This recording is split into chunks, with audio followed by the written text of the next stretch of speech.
So my name is Jennie Mustafa Julock, but that's so ridiculous that I go by Coach Jennie because it's much easier to say.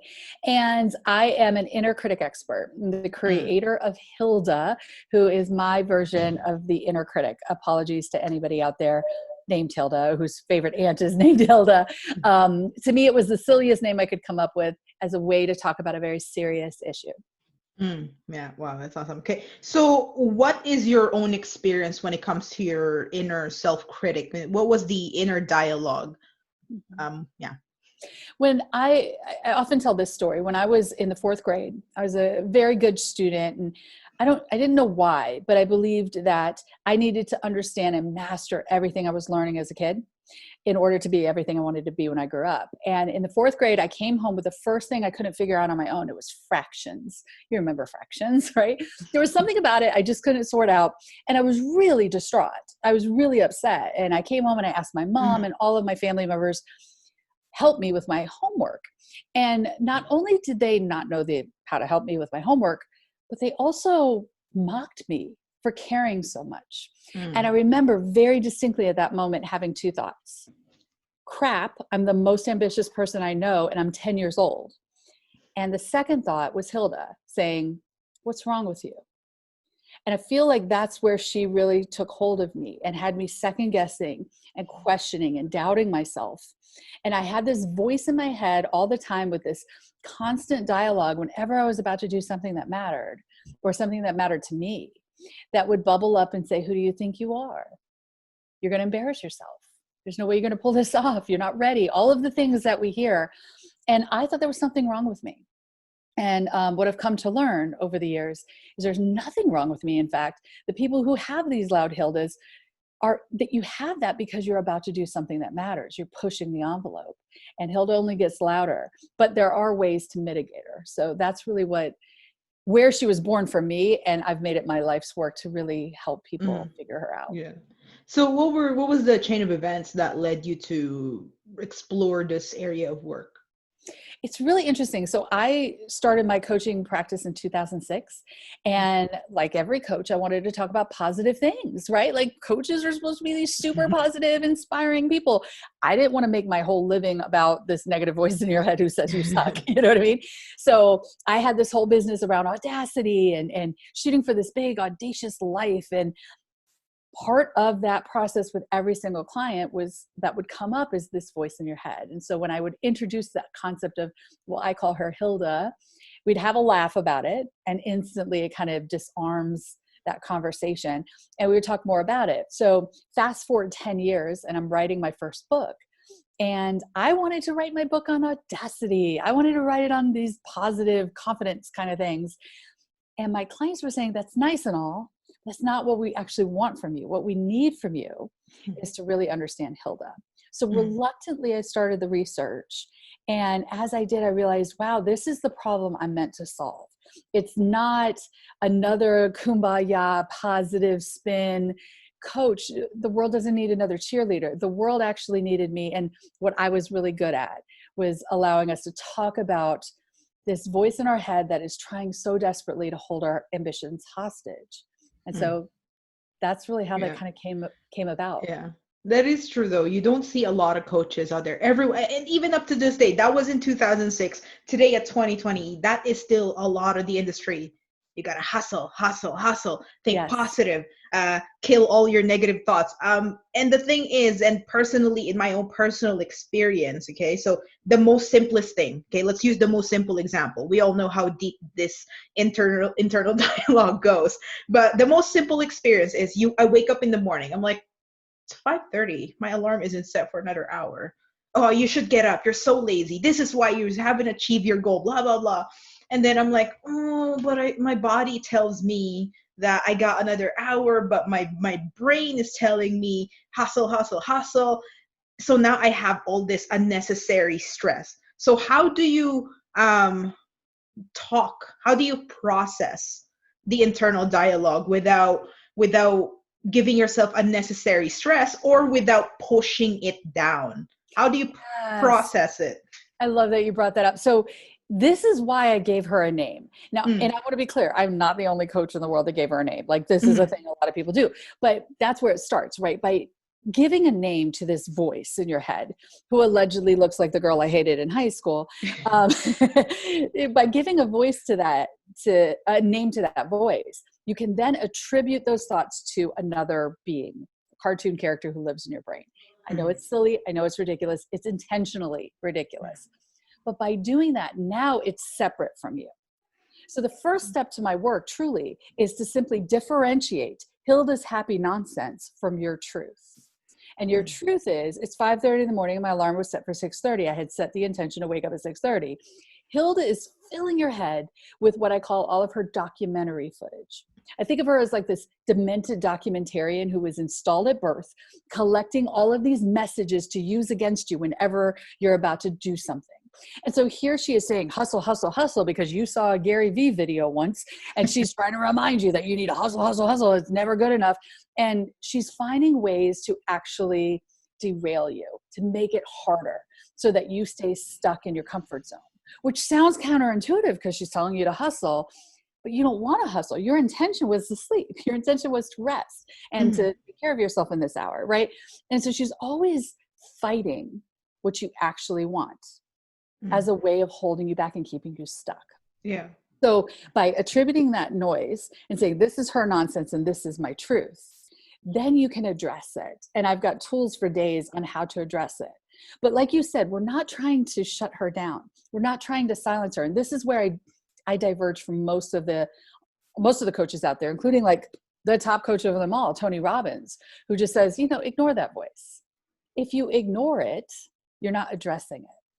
I don't want you to ignore it. I want you to tune into that voice so that once you understand it, you can undermine it.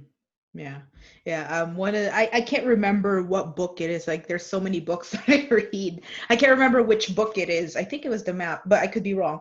Like, just have an actual conversation. Hilda spews some garbage. You're like, okay, sounds good. Are you done? No, you're lazy. You're stupid. You're not doing. Okay, got it. Are you done? Yeah, actually, I'm done. Until you get to a point where your Hilda says, okay, I'm done. Yes. Well, and that's the key. Like, if she's a demented documentarian, then most of what she has to say is BS. Most of it is lies. And so once you've differentiated that, you can then see the truth and challenge her, hit her with a comeback, as I call it, and come back with, actually, I'm not lazy. Would you like to see the evidence? And you shut her down with evidence. So one of the things I teach my clients very early in working with me is how to start keeping our eyes peeled for evidence or proof that Hilda's full of crap, that all of these messages that are about her trying to be scared all the time aren't actually true. And what's actually true for us can move us forward. She's just blocking us from seeing that truth because we don't have a disease called Hilda. We have a habit of listening to her. And our job, again, is to shorten the amount of time that her happy nonsense affects our decisions and action. Yes. Yeah. One thing that I was most disappointed about when I first started learning that I have an internal dialogue. I don't know if you've heard of Landmark. But I did that. And then, as soon as I started confronting my internal dialogue, I expected it to be gone. Yes. But here we are 2 years later, I still have it. That's like one of my biggest, I can't find a word, disappointment. Yeah. Well, let me help you with that, because I've heard this a lot, and you're not alone. When I started to do this work and my clients were saying, but this is the book we want for you, I was like, okay, I'm on a mission to slay the beast. Like, I'm going to figure out how to kill Hilda once and for all. It's not going to happen. And at first there was a huge wave of disappointment, and also a fear of like, who's going to listen to me if I'm going to tell you, hi, I teach you about this thing that's never going to die. It's not going to die if you continue to do things that matter. There's a story in my book where I talk about J.J. Abrams, the director of the new Star Wars franchise and 100 other things, Star Trek, everything, big time guy. And he has a Hilda, right? Like, here's this guy right after he was screening. It tells this great story when he was screening the first of the new Star Wars movies to the top 4 executives at Disney. Now he was screening, kind of an early cut of it, didn't have all of the special effects or whatever. And it was like 3 hours long. So he sat in that room for 3 hours while the people who just spent $4 billion on the Star Wars franchise was watching his first cut, right? You can only imagine what's coming up for him, like how much nerves and whatever. Now, this is a man top of his game, has enough money to buy a country probably, right? He's so successful, and he was feeling this. After the screening, they said, it was great, we love it. And as he was walking away, he reportedly said, they have to say that they spent $4 billion on it. He didn't even believe these people. And so it's that no matter what, no matter how successful we are, we're not going to outgrow Hilda. Mm-hmm. But J.J. Abrams isn't letting Hilda stop him either. Mm-hmm. And the same has to go for us. How do we have these thoughts, process them quicker so that they don't derail us, but also depress us and keep us stuck? And so accepting the fact that she's always going to be there and recognizing when she's loud, that's good news. That means I'm onto something. I'm doing something that's really important here. Mm-hmm. And as soon as you recognize that, it's not depressing that Hilda's always there. It's kind of worthy of celebration. Mm-hmm. Yeah. That whole thing that you said there just felt like the universe talking to me. I'm like, oh my God, that's it. That's why I've been so down this week. My goodness. To the point where I think that was Wednesday, I was saying, no, this isn't the industry for me. I think it's time to start exploring other stuff. And then as soon as I got up, I'm like, you know what? I'm gonna sleep on it. I'm not gonna call it quits. And then here we are. I read up because I started trading Forex again. And so I'm like, no, this is not the way, Judith. This is not going to happen. And so I just started reading stuff. And it's almost as if now, looking back now, everything comes rushing to me. It's almost as if the universe lined everything up. As soon as I said, I don't think this is for me. A blog email came in, this came in. And the next thing you know, I'm like, this is it. This is the strategy I've been looking for. I'm going to test this out. And then I started feeling better again. But yeah, everything, as soon as you said that, I'm like, whoa, everything just came flashing right before my eyes. Yeah, well, like, because in my opinion, what was happening there is Hilda was trying to stop you. And mm-hmm. she saw an end. She saw a moment where you had a little self-doubt, maybe a little second guessing. She sees that moment to get you to ask this question, maybe this isn't for me. And it's like this rhetorical question. Mm-hmm. It's not even a real question that you are answering.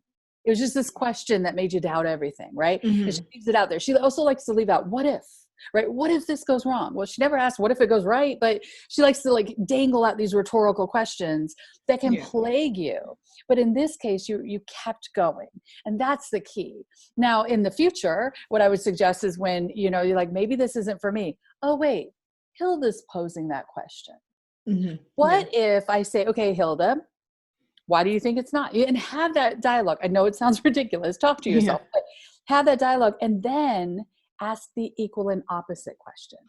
What if this is exactly what I'm meant to be doing? Mm. Let's talk about that. Let's explore that. And then there's information. Now you have data on both sides of the coin to really make a determination about how to go forward. Yeah. Yeah. And just to be clear for our listeners, because some days I have a hard time having that conversation. So what I do is I write it as a dialogue, internal dialogue, blah, blah, blah. Judith, well, what if this? So I write it down so I could read it and it's in physical form. But most times I could get away with it just having a conversation in my head. But, well, totally. And this is where I've developed a bunch of tools over the years that are quick tools you can rattle off in your brain, as well as worksheets that you can fill out as ways to process all of this stuff and to keep it in your head. At Landmark, you probably learned some of this, but there's this idea of the thought, feeling, and action domino, where if you have a thought, that thought begets a feeling. And your feelings is what you base your actions on. So thoughts beget feelings, beget actions. Well, if Hilda is the one putting in the thoughts and you don't challenge those thoughts, then she says, who do you think you are? And you feel self-doubt, right? You feel fear, you feel all of these things. What action do you take? Probably no action. Maybe you're like, I better scroll on Facebook or watch Netflix, right? But if we can challenge her at the thought level and say, who do I think I am? Well, let me tell you how badass I am. Let me Mm-hmm. explain that to you. Let me tell you who I am. Now the feeling is empowerment. The actions that come from empowerment are the actions we want. So when you were talking about hustle, hustle, hustle, you were being shoulded, right? I should hustle. What does that even mean? Versus, wait, there's something really exciting I Yeah. want to do. Very different thought, Yeah. feeling, action, Dominic. Yeah. Yeah. The word hustle, it makes me It makes me heavy. cringe too. Yeah, it makes Yeah. me cringe. Yeah. I'm like, I don't know. Some days I'm like, I should be working hard. I should be in front of my computer 16 hours a day. I should be this. I should be that.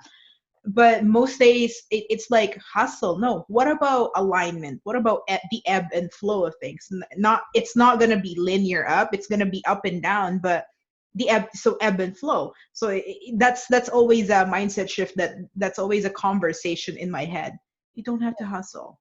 You could go, and do it in a way that feels good. Yeah, I feel like it, and I think there's a lot of people out there that use the word hustle as a very positive term, and everybody gets to decide their terms. I named my inner critic Hilda. I make up Mhm. words like puddle jumping. I get it. But it has, for the most part, been twisted into this Hildaism, if you will, of what you should be doing. I think that if you became an entrepreneur, if you became a creator of any sort, it's because you didn't fit in a mold. And so now we're shoulding all over ourselves of what we should and shouldn't do. If you want that, go back to corporate, right? Like there's a place where people will tell you what you should do, and you Mhm. rejected that. And so it's interesting how Hilda's like, oh, but that's uncomfortable. So let me add these shoulds. And this idea of hustle, hustle, hustle for the sake of the hustle just does not align with you, Mhm. right? It doesn't align with most of us. And typically it doesn't align with a lot of women, right? Like we kind of want to have a whole life. And I want my business to be a big part of it. It's part of my self-expression. It's very important to me, but I would like to see my family once in a blue moon too. I would like to have a life. And so I do think it's gotten twisted. That said, that doesn't mean you're not all in and invested in what you're doing no matter what. It just means that you're doing that on your own terms in your Mhm. own way. Yeah. Yeah. Yeah, that's awesome. So, how would you say, being more vulnerable and being more self-expressed helps you when it comes to taming Hilda? Oh, it's everything. I mean, you have to be willing to look at these thoughts you're having. And as a leader, I have to be willing to share that I still have those thoughts. Mm. That is terrifying, right? Like when I came into this business, all the gurus I saw were gurus, meaning that they walked on water, they had no faults, they purported themselves that way, they told you how great they are, and so they were rarely vulnerable. In fact, vulnerable became a phrase, became kind of a buzzword, because Mm. everybody was tired of the inauthentic versions of these gurus. And so to actually say, okay, you know what, I'm feeling self-doubt right now, feels like a moral weakness, right? It's very uncomfortable to admit when you're experiencing those things. Mhm. And because Yeah. of that, my work is even more important, right? So for me, I have to be vulnerable so that people feel like, oh, this chick gets it, right? Mhm. If I pretended that, well, I'm going to help you with Hilda, but I don't have one, why would you listen to me? You Yeah. know? Yeah. Yeah. That is true. And in a completely irrelevant example, it kind of disarms people too when you're so self-expressed with them. I got reconnected to someone that I used to acquaint with. Uh-huh. And I was just They're like, different. yeah. And so I was like, yeah, it's good that we didn't get serious. I think you dodged a bullet. And then she's like, I dodged a bullet with you? I was like, yeah, straight up. You dated me? Girl, you dated me 3 years ago? Whew, hell for you, hell for me. And she's like, whoa, that's Yeah. different. Usually they'd be like, it's you. It's definitely you. It's always you. And then I was like, yeah, no, you dodged a bullet. It was me. and then, and Yeah. then, then, and then she was just like, do you want to go out again? I was like, still no. but but it's like disarming, and it almost instantly makes you connected to others when you open up that box. I totally Yeah. agree. I think It's terribly important. There's also kind of this spectrum, right? Between like walk on water and hot mess, right? Like I want to be vulnerable, but I don't want to be a hot mess. And so figuring out how to be a thought leader and an authority that is also vulnerable and honest is a interesting dance. And also knowing kind of where the line is of how much you need to be vulnerable in order to support other people and to be a role model versus how much you're being vulnerable to the point that you're using your audience as a way to get therapy, right? Like, so you have to kind of know where that line is. And I feel like it's a tricky dance that I am sometimes more successful at than others. But I try to be an open book as much as I can because the people I serve deserve that. Mm-hmm. Absolutely. And it's also setting an example, because imagine, if our leaders in the government would be more open and self-expressed, a lot of the problems would be gone. Not to get political or anything. No, of course. Yeah. I think you're absolutely right. Yeah. I think everybody right now, I mean, I know you're in Canada, I'm in America, but Same deal. Everybody is so in the political realm, it feels like everybody is so stuck on making sure they defend their opinions and positions Yeah. that we don't actually know their truth. You know what I Yeah. mean? Like they're afraid to show this. And here in the States, it's seen as hypocrisy when you evolve on an issue, which I find really upsetting. I want my leaders to evolve. I want them to learn more and grow. Yeah. I don't want them to be afraid of being called a hypocrite because something they thought in 1982, they no longer think in 2020. I think that's a positive thing. And I think the same goes for the rest of us too, is to make sure that we're not so stymied in our opinions and the need to be right that we're not willing to grow. Yeah. And I think 2020 has taught us, if it's taught us anything, it's taught us the importance of that. Yeah, that's another big thing. Being able to say, you know what, you're right, I messed this up. Okay, so let's take a look at this. That's another big thing. If a lot of people would just be able to say that, then life would be so much better. Yeah. I'm not going to get this quote perfectly because I don't have it in front of me, but Dr. Maya Angelou said something along the lines, paraphrasing, of when you know better, do better. And I really think there's something to that. Like if we're constantly learning, then we eventually know better, and then we need to do better. And that's what I would hope vulnerability allows us to do. If we're being honest and vulnerable with that, we're showing that we're not hypocrites. We're just growing as people and changing our minds. Yeah. I love that because, if I look back to, just as early as last January, I cringe at some of the things I did 6 months ago. So it's a good sign that we are looking back at these things and we're like, oof. Right. That's a good sign. I don't think that's a bad thing at all. But I think it's important that we figure out, well, how will this inform me moving forward? Right. Yeah. One of the things I talk about in my work all the time is I prompt people to say, I am now the kind of person who, or I'm no longer the kind of person who, which are really powerful statements of saying, this is how I roll. This is who I am. This is my identity now. Yeah, that's awesome. That really changes the game versus like, oh, I don't want to do that again. Very different.